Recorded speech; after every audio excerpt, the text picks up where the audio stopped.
नमस्ते दोस्तों, आपके अपने इस चैनल में आपका बहुत बहुत स्वागत है। दोस्तों, एक प्रश्न बार बार आता है कि हम माला कैसे करें, माला करने का नियम क्या है और किस तरफ मुख करें माला देखते समय, माला करने का समय कौन सा होता है और कितनी बार माला करनी चाहिए। तो चलिए आज उन्हीं सारे प्रश्नों का जवाब आज की वीडियो में देने की कोशिश करती हूँ।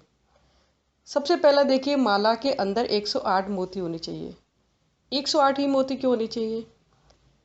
देखिए, यदि आप अपनी कुंडली पे निगाह डालोगे तो कुंडली में आप देखोगे कि 12 राशि होती हैं और 12 राशियों के साथ में 9 ग्रह होते हैं।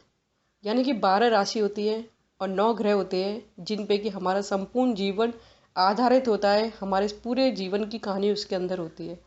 तो 12 इंटू 9 दोनों को अगर आप मल्टीप्लाई करोगे तो उसका आंसर 108 आता है।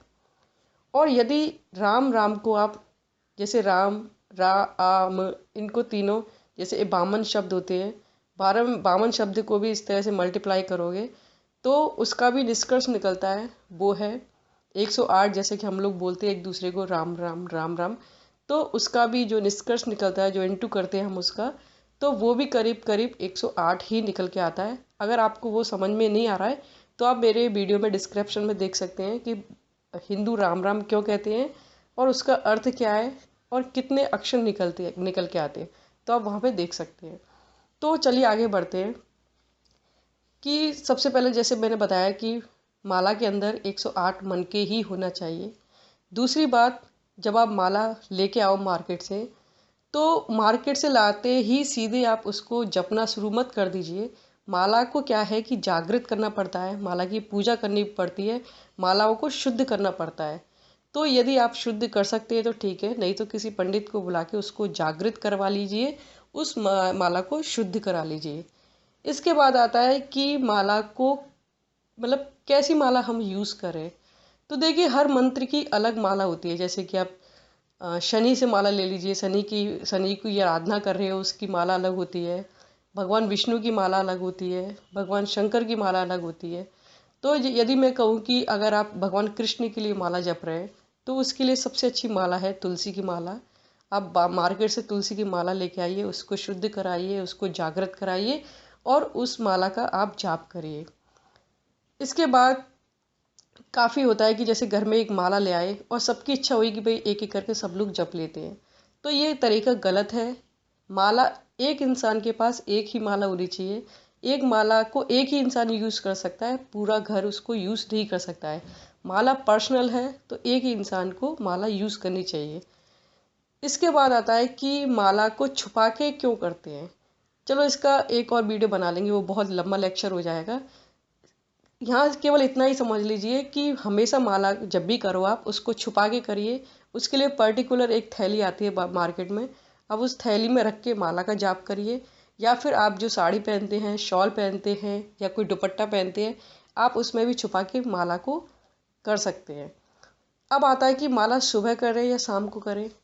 तो देखिए, माला करने का सबसे अच्छा समय सुबह का ही होता है, तो हमेशा आपको माला सुबह ही करनी चाहिए। इसके बाद जो शाम का समय होता है, ना सुबह होती है ना शाम होता है, बीच का जो समय होता है 6 बजे के आसपास कह सकते हैं। तो जो 6 बजे का समय होता है वो भी भगवान की आराधना के लिए बहुत अच्छा समय होता है।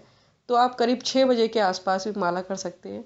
इसके बाद एक समय और निकाल सकते हैं, जैसे आप सोने जा रहे हैं तो सोने से 10 मिनट पहले भी आप माला कर सकते हैं। अब आप कहेंगे कि भाई हम कब माला करें, कोई इसके लिए निश्चित समय है कि भाई जब सोने जाओ जब भी कर लो। देखो, ऐसा नहीं है, आप हर चीज़ के लिए पर्टिकुलर एक टाइम निकालिए। यदि सपोज करिए कि आप माला सुबह कर रहे हैं तो आप सुबह ही माला करिए। आप ऐसा नहीं दोपहर को कर रहे हैं या शाम को कर रहे हैं। सुबह एक टाइम, जैसे 10 बजे आप माला कर रहे हो या फिर सुबह के 7 बजे माला कर रहे हैं, तो रोज़ आपको सुबह 7 बजे ही करनी है। और दूसरी बात, जिस स्थान पे आप बैठ के माला कर रहे हो आपको उसी स्थान पे बैठ के माला करनी है। आप दूसरा स्थान मत चुनिए। और ऐसा नहीं आप माला आज आप ड्राइंग रूम में बैठ के माला कर रहे हो, दूसरा बेडरूम में जाके माला कर रहे हो, ऐसा नहीं। माला का एक स्थान बनाइए, वहाँ पे बैठ के आप माला करें। इसके बाद आता है कि माला किस दिशा में बैठ के करें। तो देखिए, माला करने का जो सबसे शुभ मुहूर्त होता है या शुभ समय होता है, वो तो जैसे कि मैंने बताया कि आप 5-6 बजे से और 10 बजे तक कर सकते हैं। लेकिन उसके लिए जो सही दिशा है वो है उत्तर दिशा। आप उत्तर दिशा की तरफ मुख करके बैठ जाइए और आप माला का जाप करिए। और यदि आप शाम को माला कर रहे हैं तो बेहतर होगा कि आप पूरब की तरफ मुंह करके बैठिए और माला करिए। इसके बाद बहुत सी और एक छोटी छोटी बातें हैं। अगर आप पूछना चाहते हो कि हम माला कैसे करें, माला की पोजीशन कैसी होती है, माला को किस तरह से आगे पीछे उसके मोतियों को करना चाहिए, तो ये चीज़ भी होती है। तो इसके लिए मैं आपको एक वीडियो अलग से बना के दूंगी जिसमें कि विजुअली आप देखोगे कि माला किस तरह से की जाती है। इसके बाद माला मतलब जो हम मंत्र कर रहे हैं, जिसने भी हमको मंत्र दिए हैं, जो भी हमारे गुरु हैं उन्होंने हमें मंत्र दिए हैं, तो उन मंत्रों का उच्चारण कैसे करें। 3 तरह से हम मंत्रों का उच्चारण कर सकते हैं। एक तो होता है कि बहुत ज़ोर ज़ोर से हम बोलते हैं, अपने मंत्र का उच्चारण करते तेज तेजी से। और एक होता है कि हम मंत्र का जाप तो करते हैं जिसमें सिर्फ हमारे होंठ हिलते हैं, आवाज़ बाहर नहीं जाती है। और एक होता है बिल्कुल शांत, बिल्कुल मन ही मन में जाप किया जाता है। तो इन सब में सबसे बेहतर है कि आप अपने मन में ही बैठ के जाप करिए। तो ये 3 तरह की जो पोजीशन होती है, जो माला करने की होती है, वो ये होती है। अब इसके आगे जो वीडियो देखोगे आप, उसमें मैं बताती हूँ आपको माला कैसे की जाती है। तो आज की वीडियो में बस इतना ही। ये कुछ नियम है माला करने के, आप ये सीख लें तो आपके लिए बहुत अच्छा होगा। तो आज की वीडियो बस इतना ही। देखते रहिए, सीखते रहिए। धन्यवाद दोस्तों। आशा है कि आप हमारे वीडियो से कुछ ना कुछ सीख पा रहे होंगे। अगर आपको कुछ सुझाव देने हैं तो हमें ज़रूर दें। साथ ही आपको वीडियो पसंद आए तो लाइक बटन पर ज़रूर क्लिक करें, और अगर पसंद आए तो डिसलाइक बटन को भी ज़रूर क्लिक करें। कृपया अपनी प्रतिक्रिया ज़रूर दें ताकि आपके लिए इस चैनल को और भी बेहतर बना सकें। धन्यवाद।